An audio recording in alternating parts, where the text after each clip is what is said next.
तर ज्या दिवशी उमेदवारी घोषित झाली त्याच्या अगदी 10-15 मिनिटाच्या आधी आपण एक सोशल मीडियावर व्हिडिओ टाकला आणि आपण म्हणाले की काँग्रेसचे प्रदेशाध्यक्ष नाना पटोले ही लोकसभा लढणार नाही, त्यामुळे मी सुद्धा लढणार नाही, कारण त्यांनी डमी कॅन्डिडेट ह्या लोकसभेला दिला.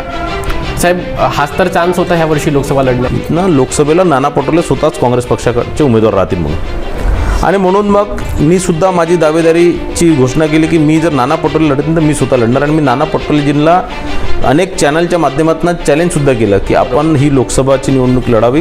की परिणय फुके हे नागपूरचे आहेत, तर नाना पटोले आपल्यावर आरोप करत असतात, काँग्रेस आपल्यावर आरोप करत असते की परिणय फुके बाहेरचे आहेत, नागपूरचे आहेत आणि भंडारा गोंदियामध्ये राजकारण चालवतात. मी मागे माजी आमदार चरण वाघमारे यांची मुलाखत घेतली होती. त्यांनी तुम्हाला पार्सल ह्या शब्दामध्ये तुमची मांडणी केली आणि परिणय फुके नागपूरचे पार्सल आहेत ते इकडे चालणार नाही असं म्हणाले. माझ्यावर कोणीही माझ्या चारित्र्यावर कोणी बोट उचलू शकत नाही, माझ्या कामावर कोणी बोट उचलू शकत नाही, माझ्यावर कोणी भ्रष्टाचाराचे आरोप लावू शकत नाही. आणि म्हणून मग कोणालाच काही भेटत नाही तर हे काहीतरी जे काही जिला काही अर्थ नाही असे आरोप माझ्यावर लावतात. दुसरं, आपण चरणजी वाघमारेंच्याबद्दल बोलले की ते मला पार्सल म्हणतात, तर मी त्यांना या माध्यमातून खरं त्यांचा आभार मानतो आणि धन्यवादसुद्धा करतो की त्यांनी मला या जिल्ह्याच्या लोकांना सांगितलं की परिणय फुके पार्सल आहे. तर मी तुम्हाला सांगतो की पार्सल म्हणजे काय. मी आणखी तुमच्या भाषणामध्ये एक तुमचं वक्तव्य ऐकलं होतं की इथले नेते स्वतःची तिजोरी भरतात, जे इथले आहेत म्हणतात आणि स्वतःची तिजोरी भरतात आणि मी बाहेरून येऊन आपली तिजोरी या ठिकाणी रिकामी करतो. जे माझ्यावर आरोप करतात त्यांचंही लोकांनी त्यांच्याही बद्दलची माहिती घ्यावी आणि ते आधी काय होते आणि आता काय आहे हे जर त्यांनी बघितलं तर लोकांनाही, या भागातील जनतेलाही हे कळणार की या लोकांनी या राजकारणातनं किती पैसे कमवलेले आहे. आणि माझं तर पहिलेपासूनच हे आहे की रुपये का आठाना करना, बाप का नाम चलाना. सुनील मेंढे यांनी 5 वर्षात पाहिजेत तशी कामं केली नाही आणि म्हणून मागे मी आता 2-4 दिवस आधी न्यूज पाहिलं की त्यांनी अर्जुनी मोरगाव तालुक्यातून त्यांना एखाद्या गावातून त्यांना काहीतरी बाहेरसुद्धा करण्यात आलं असं सुद्धा आपण न्यूज ऐकले. एक निगेटिव्ह माहोल होत आहे की सुनील मेंढेंनी 5 वर्षात कामं केली नाही. हजारो करोड रुपयाचे कामं सुनील मेंढेंनी आणलेलं आहे. काही लोक म्हणतात की जर सुनील मेंढेंनी कामं केलं असते तर परिणय फुके ही निवडणूक स्वतःची असल्यासारखे एवढ्या जिद्दीने काम केले नसते, लढले नसते. कार्यकर्ता म्हणून मी ताकदीने या क्षेत्रात फिरून सुनीलजी मेंढेंना निवडण्याकरता माझी पूर्ण ताकद लावणार. आणि या दोन्ही जिल्ह्याचा नेता म्हणून, भारतीय जनता पार्टीचा नेता म्हणून किंवा नेता म्हणून ही माझी नैतिक जबाबदारी आहे की इथचा लोकसभेचा खासदार भारतीय जनता पार्टीचा निवडून आला पाहिजे, इथचे आमदार भारतीय जनता पार्टीचे निवडून पाहिजे, इथचे जिल्हा परिषद सदस्य किंवा कोणत्याही निवडणुका आपण जिंकल्या पाहिजे. की आपण जसा नारा देतो की अब की बार 400 पार. जर 400 सीट जर भाजप जिंकला किंवा केंद्रात जर मोदीजींची तिसऱ्यांदा जर सरकार बनली तर देशात जे आजपर्यंत झालं नाही ते होईल. संविधानावर हमला होईल, संविधान वाचवण्याची ही निवडणूक आहे. ह्या निवडणुकीत जर भाजपला सत्तेपासून हटवलं नाही तर भाजप कधीच हटणार नाही, ती संविधान बदलून देईल. डॉक्टर बाबासाहेब आंबेडकरांचं संविधान बदलण्याची अवकात आणि ताकद या देशातच नाही, त्या जगात कोणाची नाही. देवेंद्र फडणवीस साहेब म्हणाले की मी असं म्हणालो की नाना पटोले काही निवडणूक लढणार नाही आणि तुझं काम दिल्लीत नाही तर तुझं काम महाराष्ट्रामध्ये आहे. सांगा फुके साहेब, तुमच्या कामाची सुरुवात केव्हापासून होणार आहे. महाराष्ट्रात तसं काम करतो मी, आणखीन कुठे करतो. आणि निश्चितच ते तर फडणवीस साहेब निर्णय घेतील की कोणत्या ठिकाणी काम करणार. ते पक्ष निर्णय घेणार की मी कुठे कसं काम केलं पाहिजे म्हणून. पुन्हा साकोलीची मोर्चेबांधणी आपण सुरू केली. आधीचं डिसाईड काही नसतं पण पक्षाने आदेश दिला तर साकोली लढू.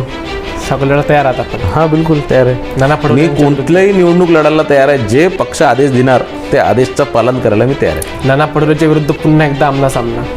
हां, बिलकुल.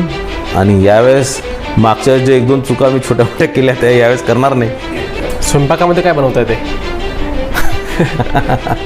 बनवता स्वयंपाक करता. स्वयंपाक येत नाही मला. मॅगी नूडल्स बनवता येतं 2 मिनिटात. हां, 2 मिनिटात. नाही खळकणारी गोष्ट त्या खूप असतील. नाही, एकच आहे, खोटं फार बोलतात ते.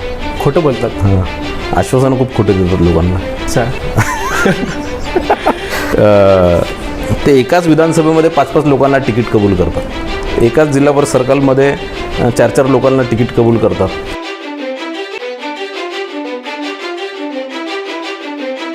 नमस्कार, मी संघर्ष उकरे आणि आपण पाहतात झकास मराठी. झकास मराठीवर आपण सतत ही येणारी 2024ची लोकसभा कशा प्रकारे होईल, ह्या लोकसभेविषयी सर्वसामान्य लोक काय विचार करतात, नेते कार्यकर्ते काय विचार करतात आणि एकंदरीत ही लोकसभा निवडणूक कशा प्रकारे रंगेल आपण दाखवण्याचा प्रयत्न करतो. आपण ह्या लोकसभेच्या सिरीजमध्ये आपण अनेक नेत्यांच्या मुलाखती घेतल्या. आज एक असे पाहुणे आहेत की संपूर्ण प्रशासनामध्ये ज्यांची वेगळी पकड आहे. भारतीय जनता पक्षामध्ये अगदी कमी वयामध्ये त्यांनी एक चांगल्या प्रकारे आपली काम करून एक मोठे पद त्यांनी भूषवलं. महाराष्ट्र राज्याचे अगदी कमी वयामध्ये ते मंत्री बनले आणि विदर्भाचे भारतीय जनता पार्टीचे डॅशिंग नेते डॉक्टर परिणय फुके साहेब आज आमच्या ह्या बैठकीमध्ये ह्या लोकसभा निवडणुकीवर चर्चा करण्याकरिता आहेत. साहेब, स्वागत आहे आपलं झकास मराठीवर. 19 एप्रिलला संपूर्ण आपल्या विदर्भातील 5 जागेंवर लोकसभेच्या निवडणुका आहेत. त्यात भंडारा गोंदिया लोकसभा क्षेत्रामध्ये आपण ॲक्टिव्ह राहता आणि त्या ठिकाणी काम करता. भंडारा गोंदिया लोकसभेच्या निवडणुकासुद्धा त्यांचे मतदान 19 एप्रिलला होईल. आपला भाजपचा नारा आहे की अब की बार 400 पार. कशी तयारी सुरू आहे लोकसभेची? नाही बघा, आपल्याला माहीत आहे की संपूर्ण देशात यावेळेस लोकसभेची निवडणूक होणार आहे आणि ते 7 फेजेसमध्ये होणार आहे आणि संपूर्ण देशाने आपला निर्णय पक्का केलेला आहे की यावेळेस मोदीजींना निवडून आणायचं आहे. बरं. आणि निश्चितच संपूर्ण देशभरात मागील अनेक दिवसापासून भारतीय जनता पार्टी असणार आणि मित्रपक्ष असणार सगळेच चांगल्या तयारीला लागले आहे. त्याच प्रकारे आम्ही या महायुतीचे उमेदवार आमचे सुनीलजी मेंढे यांच्या प्रचाराकरता भंडारा आणि गोंदिया जिल्ह्यातील प्रत्येक गावावर प्रत्येक बूथमध्ये जाऊन आम्ही लोकांना मोदीजींना मतदान देण्याकरता विनंती करतो आहे. बरं. 19 एप्रिलला हे मतदान आहेत. भाजपकडून पुन्हा खासदार सुनील मेंढे यांच्यावर विश्वास दाखवण्यात आला. काँग्रेसकडून डॉक्टर प्रशांत पडोळे आहेत. तिकडे सेवक वाघा यांनी अपक्ष फॉर्म भरला. बसपाकडून कुंभलकरजी आहेत. असे अनेक कॅन्डिडेट ह्यावर्षी लोकसभेला आहेत. कसे पाहता आपण सर्व कॅन्डिडेटला? सुनील मेंढेला प्रशांत पडोळे टक्कर देऊ शकतील काय? बघा, असं आहे, मला वाटत नाही की यावेळेस काँग्रेस पक्षाचा उमेदवार इतका दमदार आहे की जे भारतीय जनता पार्टीच्या उमेदवाराला टक्कर देऊ शकणार. निश्चितच सगळे पक्ष आपल्या आपल्या प्रमाणात तयारी करतात, सगळे उमेदवार आपल्या आपल्या स्तरावर तयारी करत असतात. पण एक जसं देशात मोदीजींचं जसं एक मोठी लहर न म्हणता यांना सुनामी आहे, तशीच सुनामी भंडारा आणि गोंदिया जिल्ह्यात आहे. आणि म्हणून यावेळेस भंडारा गोंदिया जिल्हा तसंही भारतीय जनता पार्टीची फार ताकद अनेक वर्षापासून इथे आहे. तसंही आज मागच्या 5-7 वर्षात या दोन्ही जिल्ह्यामध्ये भारतीय जनता पार्टी हा नंबर 1चा पक्ष झालेला आहे. दुसऱ्या नंबरचा जे पक्ष आहे राष्ट्रवादी काँग्रेस पक्ष, तेही आमच्यासोबत आहे. अपक्ष 2 आमदार आहेत. शिवसेनेचे नरेंद्रजी बोंडेकर जे अपक्ष निवडून आले ते असतील किंवा आमच्याच भारतीय जनता पार्टीचे विनोद अग्रवाल असतील, ते आमच्यासोबत आहेत. आणि प्रत्येक जागेवर ताकदीने प्रत्येक कार्यकर्ता ताकदीने कामाला लागलेला आहे. आणि म्हणून मला 100% नाही 200% खात्री आहे की सुनील मेंढे मोठ्या मताधिक्याने निवडून येतील. बरं. साहेब, ह्या लोकसभा निवडणुकीदरम्यान आपण सतत कितीतरी दिवसापासून सर्वसामान्य लोकांशी बोलत आहोत, चर्चा करत आहोत. उमेदवारी जाहीर होण्याच्या आधी जेव्हा आपण लोकांशी बोलत होतो, ग्राउंड रिपोर्टिंग करत होतो की बाबा कोण तुम्हाला खासदार म्हणून पाहिजे आहे, भाजपकडून सतत डॉक्टर परिणय फुके हे खासदारकीचे उमेदवार असतील असं सर्वसामान्य लोक म्हणत होते. आणि आपण सुद्धा भिडून पडले होते आणि आपण तयारीला भिडले होते की मुद्दाम तिकीट होणारच आहे. मात्र ज्या दिवशी उमेदवारी घोषित झाली त्याच्या अगदी 10-15 मिनिटाच्या आधी आपण एक सोशल मीडियावर व्हिडिओ टाकला आणि आपण म्हणाले की काँग्रेसचे प्रदेशाध्यक्ष नाना पटोले ही लोकसभा लढणार नाही, त्यामुळे मी सुद्धा लढणार नाही, कारण त्यांनी डमी कॅन्डिडेट ह्या लोकसभेला दिला.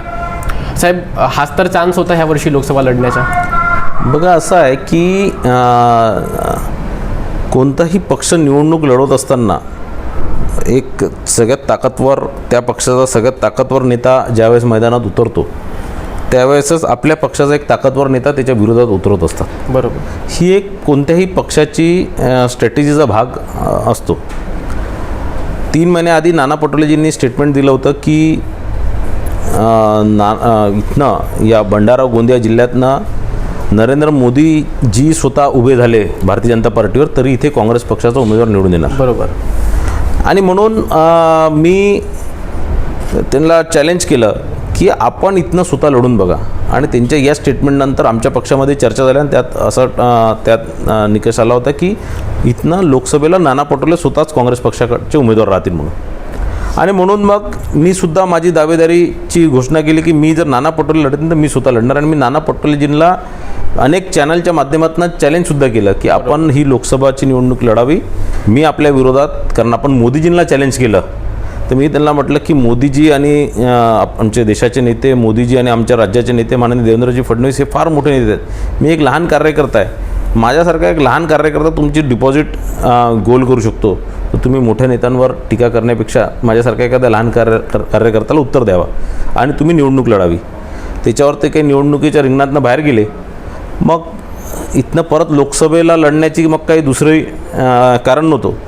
कारण मला तसंही राज्यातच काम करायला माझी इच्छा होती की राज्यातच काम करायचं. कारण आता माझं वयही कमी आहे आणि मी राजकारणातही फार ज्युनियर आहे. आणि इतक्या कमी वयात आणि इतक्या लवकर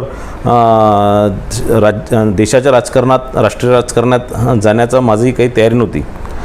आणि जी राहिली या दोन्ही जिल्ह्याच्या विकासाची जी गोष्ट, तर ती मागील 8 वर्षापासून मी दोन्ही जिल्ह्यामध्ये सातत्याने लोकांच्या संपर्कात आहे, फिरत आहे, या भागाचा विकास करत आहे.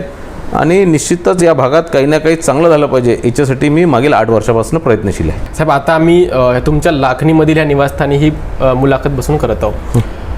हा तर पहिला झाला की लोक काय बोलतात. आणखी जर आपण बोलला तर लोक म्हणतात की परिणय फुके हे नागपूरचे आहेत. सतत नाना पटोले आपल्यावर आरोप करत असतात, काँग्रेस आपल्यावर आरोप करत असते की परिणय फुके बाहेरचे आहेत, नागपूरचे आहेत आणि भंडारा गोंदियामध्ये राजकारण चालवतात. मी मागे माजी आमदार चरण वाघमारे यांची मुलाखत घेतली होती. त्यांनी तुम्हाला पार्सल ह्या शब्दामध्ये तुमची मांडणी केली आणि परिणय फुके नागपूरचे पार्सल आहेत, ते इकडे चालणार नाही असं म्हणाले. आपण तर तुमच्या ह्या लाखणीच्या घरी मुलाखत करत आहोत. आपण काय सांगाल ह्यावर लोक अशी चर्चा करतात? बघा, असं आहे, या घरी मी मागील 4 वर्षापासून राहतो आहे. आणि 8 वर्षापासून मी आधी भंडाराला रुबी चड्डाजी जे आहे त्यांच्या घरी किराणे राहायचो. त्यानंतर मी साकोलीला प्रकाशजी बाळबुदे यांच्या घरी किराणे राहायचो. आणि मग मी 4 वर्ष आधी स्वतःचं घर घेतलं. आता असं आहे की मागील 8 वर्षापासून या क्षेत्रामध्ये राजकारण करत असताना, काम करत असताना लोकांनी माझी काम करायची पद्धत बघितली. बरं. आणि मी लोकांच्या कामाप्रती, लोकांच्या विकासासाठी, या क्षेत्राच्या विकासासाठी लोकांना मदत करण्याच्या दृष्टीने किती कटिबद्ध आहे हे या दोन्ही जिल्ह्याच्या जनतेने बघितलेलं आहे. जन्म कुठचा आहे तर नाना पटोलेंचा जन्मसुद्धा बाजूच्या जिल्ह्याचा. नाना पटोलेंचा जन्मसुद्धा साकोलीचा नाही आहे. त्यांचा जन्म गोंदियाचा आहे. प्रफुल्लभाई पटेल स्वतःच त्याविषयी बोलले, मी सभेत हा विषय काढला की त्यांचा जन्म कलकत्त्याचा आहे.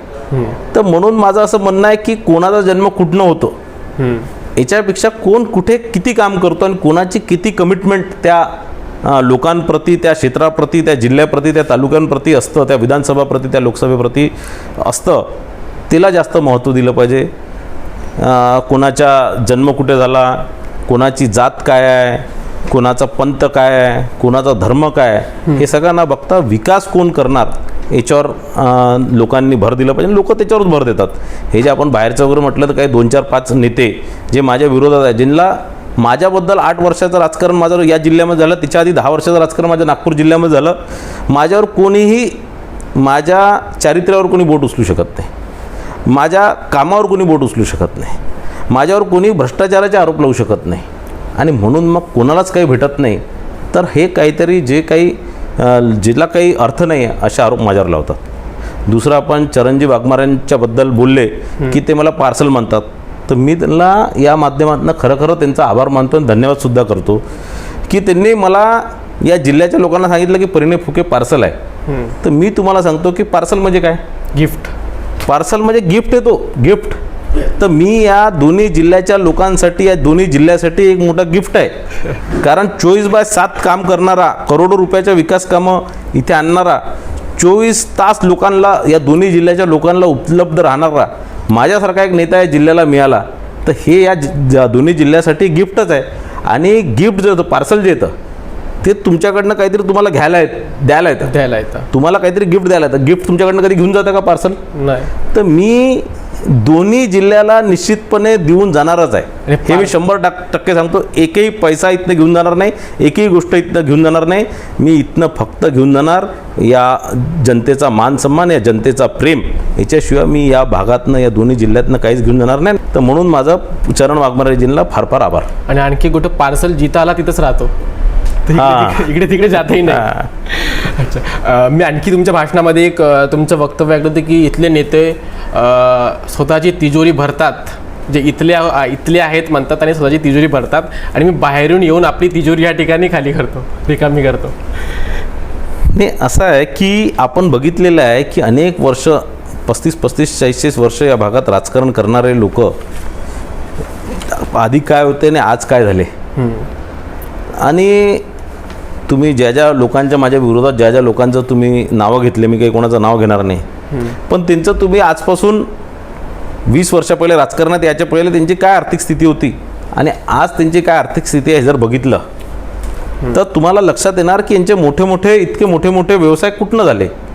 तर निश्चितच मी काही कोणाच्या वैयक्तिक याच्यावर टीका करायची नाही असं ठरवलेलं आहे माझ्या आयुष्यात, पण जे माझ्यावर आरोप करतात त्यांचंही लोकांनी त्यांच्याही बद्दलची माहिती घ्यावी आणि ते आधी काय होते आणि आता काय आहे हे जर त्यांनी बघितलं तर लोकांनाही, या भागातील जनतेलाही हे कळणार की या लोकांनी या राजकारणातनं किती पैसे कमवलेले आहे. आणि माझं तर पहिलेपासूनच हे आहे की रुपये का आठाना करना, बाप का नाम चलाना. बरं साहेब, सुनील मेंढे यांनी पाहिजेत तशी या क्षेत्रासाठी कामं केली नाही अशी सर्वसामान्य लोक, म्हणजे खूप लोक सध्या म्हणत आहेत किंवा काँग्रेसचे पदाधिकारी, काँग्रेसचे नेते आरोप करत आहेत. आणि मी खूपदा पाहतो सुनील मेंढे यांनी 5 वर्षात पाहिजेत तशी कामं केली नाही, आणि म्हणून मागे मी आता 2-4 दिवसाआधीच न्यूज पाहिलं की त्यांनी अर्जुनी मोरगाव तालुक्यातून एखाद्या गावातून त्यांना काहीतरी बाहेरसुद्धा करण्यात आलं असे सुद्धा आपण न्यूज ऐकले. एक निगेटिव्ह माहोल होत आहे की सुनील मेंढेंनी 5 वर्षात कामं केली नाही, आणि ह्या सगळ्या माहोलच्या ह्या येणाऱ्या निवडणुकीवर काही परिणाम होईल असं आपल्याला वाटते का? बघा, असं आहे की काहीही असलं तरी लोकांनी या निवडणुकीच्या आधीपासूनच किंवा उमेदवार निश्चिती होण्याच्या आधीपासूनच हे ठरवून घेतलेलं आहे की यावेळेस या देशाच्या पंतप्रधान पदावर माननीय नरेंद्रजी मोदींना बसवायचं. आणि म्हणून लोकसभेच्या निवडणुकीमध्ये मोदीजी हा एकमेव पर्याय संपूर्ण देशापुढे आहे.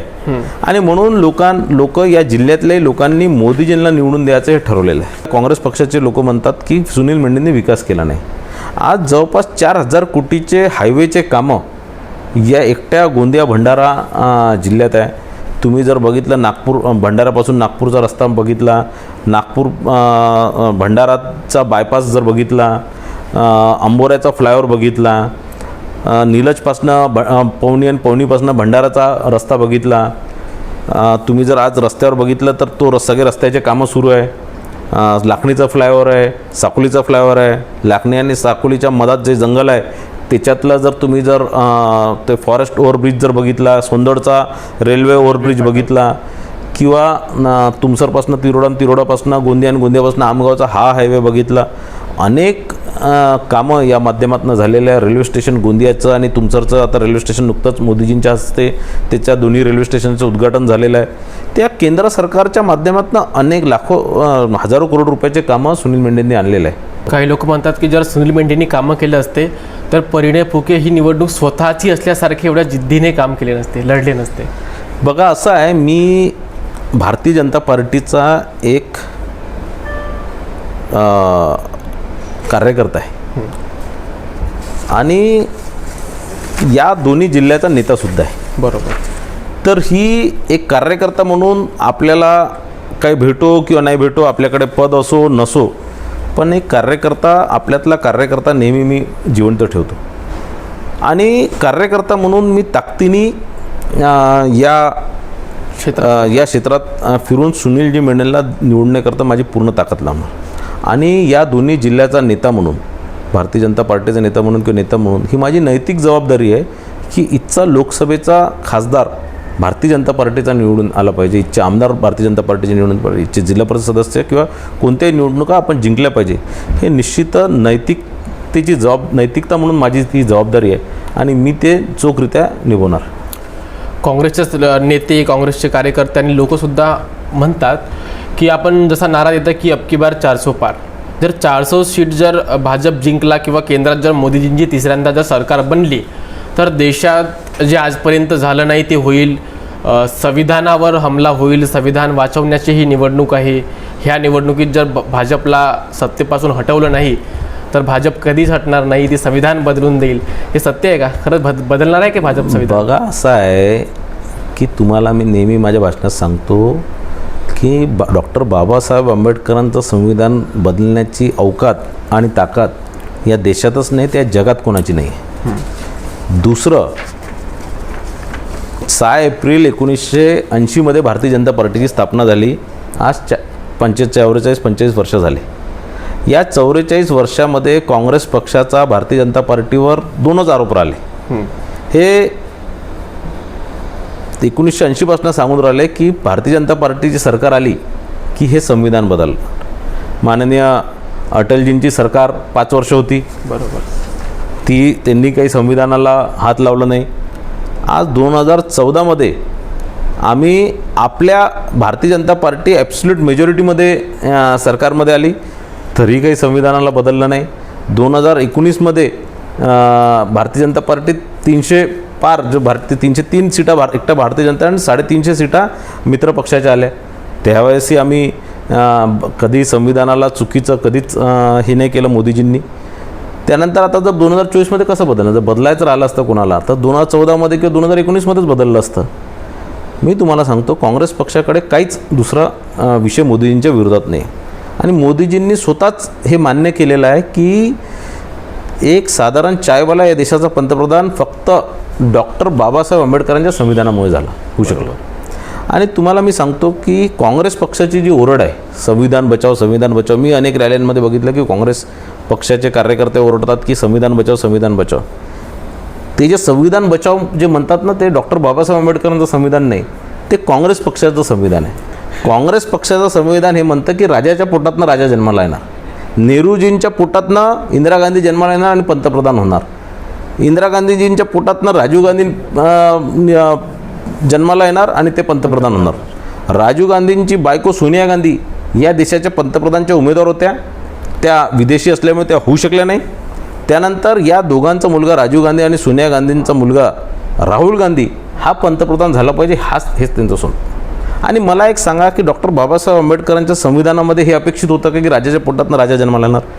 डॉक्टर बाबासाहेब आंबेडकरांचं संविधान म्हणतं की मतपेटीतनं जो जन्माला येणार तो राजा, मतपेटी उघडल्यानंतर या देशाच्या जनतेने ज्याला निवडला तोच या देशावर राज्य करणार, तोच या देशाचा पंतप्रधान होणार.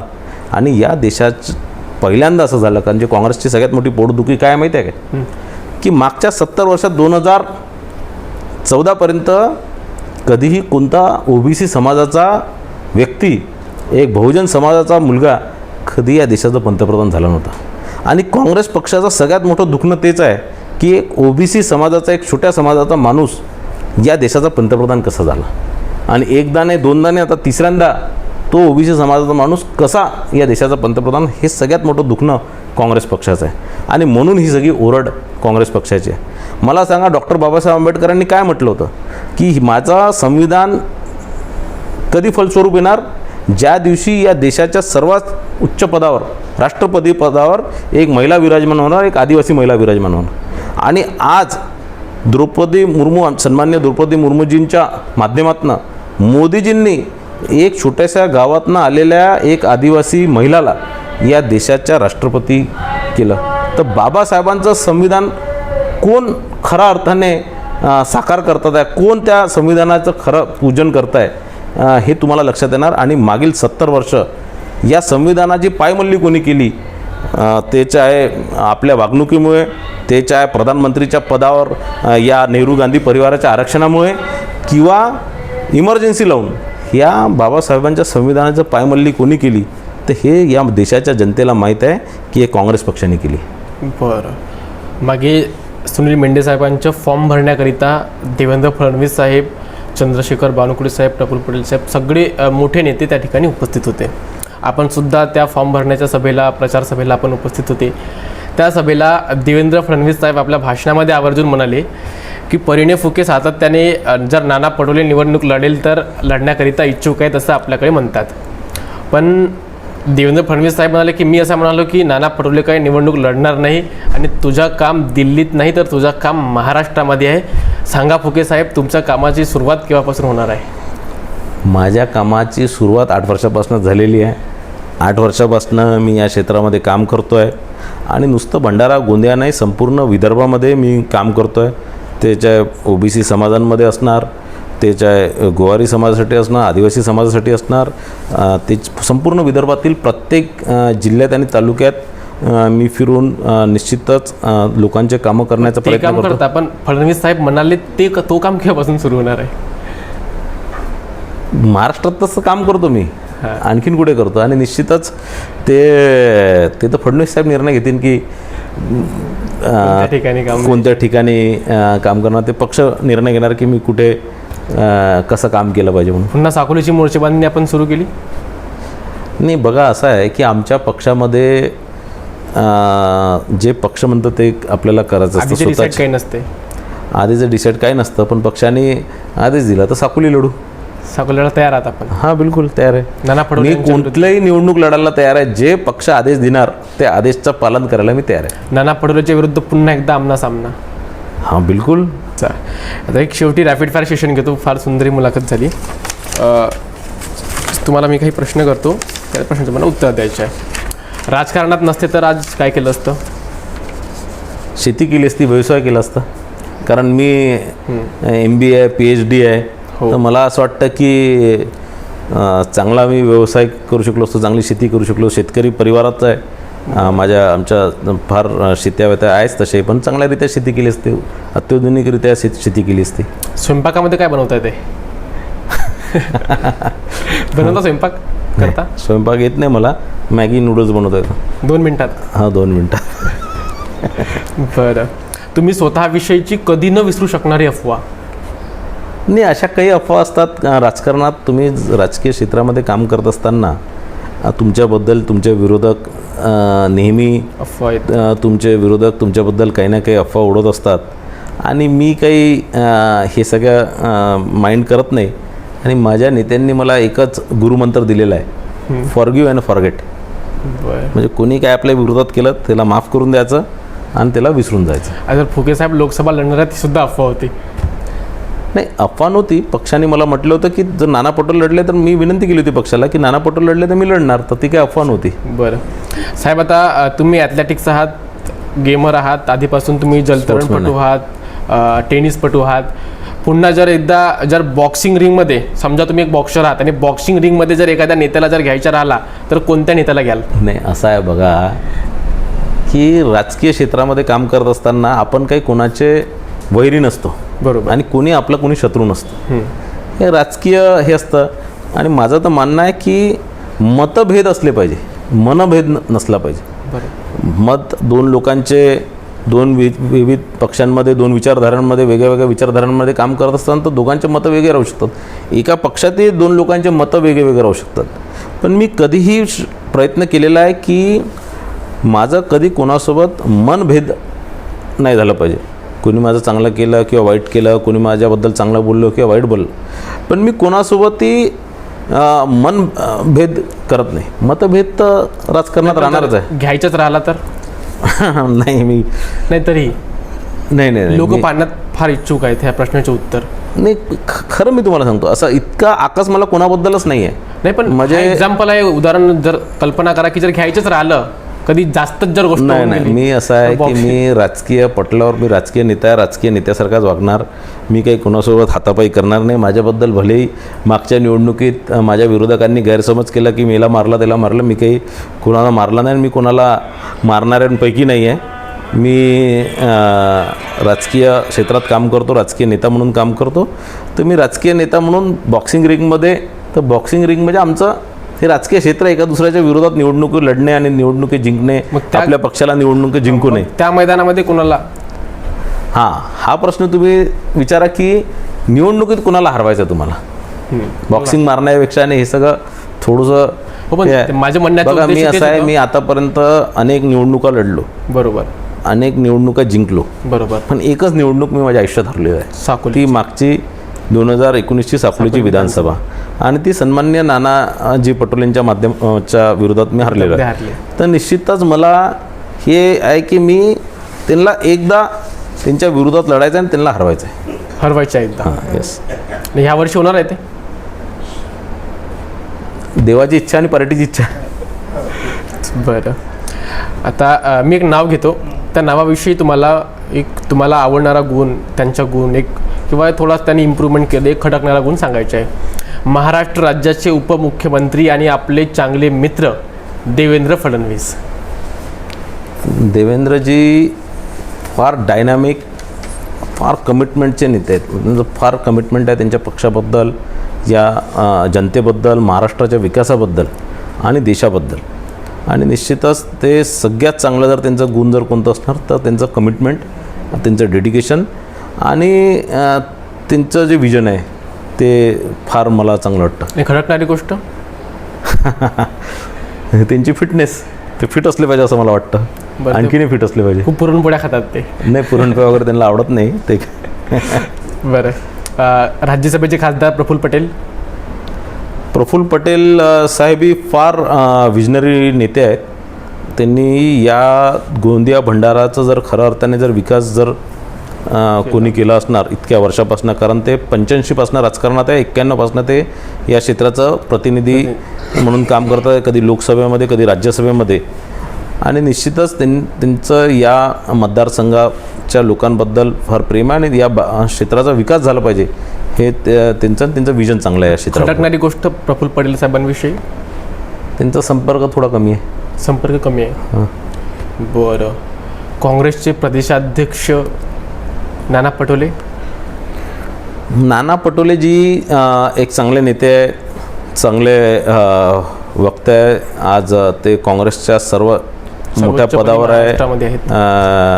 निश्चित त्यांच्यातही अनेक गुण आहेत आणि त्या गुणांमुळे ते आज इतक्या मोठ्या पदावर आहे. भारतीय जनता पार्टीमध्ये होते तरी ते चांगले मोठेच नेते होते, आजही तिथेही ते चांगले मोठे नेते आहे आणि त्यांचं चांगलं ते काम करत आहेत. ते आपल्या क्षेत्रात चांगलं काम करतात आणि चांगला त्यांनी त्या पक्षामध्ये नवीन एका बाहेरच्या पक्षातनं येऊन, दुसऱ्या पक्षातनं येऊन त्या पक्षाच्या याच्यात सर्वात, या राज्यातल्या सर्वात मोठ्या पदावर ते विराजमान आहे. तर निश्चितच ते म्हणजे त्यांच्यात फार गुण आहेत, फार चांगली गुण आहेत. आणि खडकणारी गोष्ट त्या खूप असतील. नाही, एकच आहे, खोटं फार बोलतात ते. खोटं बोलतात. हां, आश्वासनं खूप खोटे देतात लोकांना. ते एकाच विधानसभेमध्ये 5-5 लोकांना तिकीट कबूल करतात. एकाच जिल्हा सर्कलमध्ये 4-4 लोकांना तिकीट कबूल करतात आणि तयारीला लागा म्हणून सांगतात. तयारीला लागा म्हणून सांगतात आणि मग त्यानंतर त्या लोकांचा भरमनिरास होतो. आता लोकसभेमध्ये 5-5 लोकांना त्यांनी सांगितलं की तुला लोकसभेची तिकीट देतो. त्यांनी त्यांचे जिल्हाध्यक्ष मोहनजी पंचभाई यांना सांगितलं की तुला तिकीट देतो. जिल्हा परिषद सदस्य निंबार्तेजींना, डॉक्टर निंबार्ते एक चांगले व्यक्ती आहे, त्यांच्याबद्दल म्हटलं की तुम्हाला तिकीट देतो. त्यांनी सेवक वाघायला म्हटलं की तुम्हाला तिकीट देतो. त्यांनी अनेक आमच्याही पक्षाच्या 2-4 लोकांना त्यांनी म्हणून दिलं की तुम्हाला तिकीट देतो.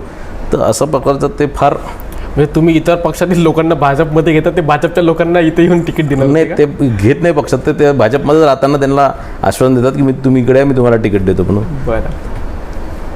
बरं. माजी आमदार चरण वाघमारे. चरण वाघमारेंच्याबद्दल चांगला गुण असा आहे की तेही म्हणजे त्यांच्या क्षेत्राच्या छोट्या विषयांमध्ये त्यांचं लक्ष असतं. लोकांच्या ते छोट्या गोष्टींमधलं जे त्यांचं इन्व्हॉल्वमेंट आहे तेही एक चांगल्या नेत्याचं गुण आहे. खटकणारी गोष्ट फार छोट्या मनाचे आहे ते, छोट्या आणि फार असमाधानी आहे. नेहमीच असंतुष्ट आहे आणि नेहमीच असमाधानी आहे. ते कोणत्याच एका पक्षात कधीच टिकू शकत नाही आणि टिकलेलं नाही आतापर्यंत मला वाटतं त्यांच्या राजकीय आयुष्यात त्यांनी 8-10 पक्ष बदललेला आहे आणि पुढच्याही 5-10 वर्षात ते 8-10 पक्ष बदलतील. बरं. आणि शेवटी गोंदिया भंडारा लोकसभा क्षेत्राचे खासदार आणि आता पुन्हा महायुतीचे उमेदवार सुनील मेंढे. सुनीलजी मेंढे यांच्याबद्दल चांगला गुण असा आहे की ते उच्च शिक्षित आहे. ते त्यांनाही आपल्या क्षेत्रातील विकासाकरताही ते कटिबद्ध आहे. त्यांचंही विजन या क्षेत्रासाठी चांगलं आहे. या दोन्ही जिल्ह्याचा विकास झाला पाहिजे, या दोन्ही जिल्ह्यामध्ये मोठे प्रोजेक्ट्स आले पाहिजे, याच्याकरता ते चांगले प्लॅनरी आहे. त्यांचा फॉलोअपही चांगला आहे. खडकणारी गोष्ट आहे का? खडकणारी गोष्ट त्यांच्याबद्दल खडकणारी गोष्ट अशी कोणती नाही. कोणतीच नाही ना. नाही, अशी कोणती नाही. नाही. तर खूप खूप धन्यवाद साहेब, खूप सुंदर ही मुलाखत झाली, आम्हाला मुलाखत दिल्याबद्दल. तर हे होते धन्यवाद. महाराष्ट्र राज्याचे माजी मंत्री आणि भंडारा गोंदिया जिल्ह्याचे माजी पालकमंत्री, भारतीय जनता पार्टीचे विदर्भाचे डेशिंग नेते आणि ओबीसी समाजाचे, ओबीसी विभागातील भाजपचे एक मोठे नेते डॉक्टर परिणय फुके साहेब. कशाप्रकारे ही लोकसभा 2024ची होईल, भंडारा गोंदियामध्ये कशाप्रकारे ते राजकारण करतात, कशाप्रकारे त्यांच्यावर होत असलेल्या आरोपांचे उत्तर त्यांनी अगदी रोखठोक अंदाजामध्ये दिली. ही 2024ची लोकसभा निवडणूक महायुतीचे उमेदवार सुनील मेंढे हे 100% जिंकणार आहेत, ते आश्वस्त आहेत. काँग्रेसचे प्रदेशाध्यक्ष नाना पटोले यांच्यावर सुद्धा यांनी काही आरोप केले, स्वतःवर होत असलेल्या आरोपांचे, सगळ्या आरोपांचे त्यांनी उत्तर दिले आणि अगदी रोखठोक अंदाजामध्ये डॉक्टर परिणय फुके साहेबांनी ही मुलाखत दिली आणि आपण सुद्धा त्याच रोखठोक अंदाजामध्ये ही मुलाखत शेवटपर्यंत पाहिली. त्याबद्दल सुद्धा आपण सर्व प्रेक्षकांचे मनापासून आभार. खूप खूप धन्यवाद.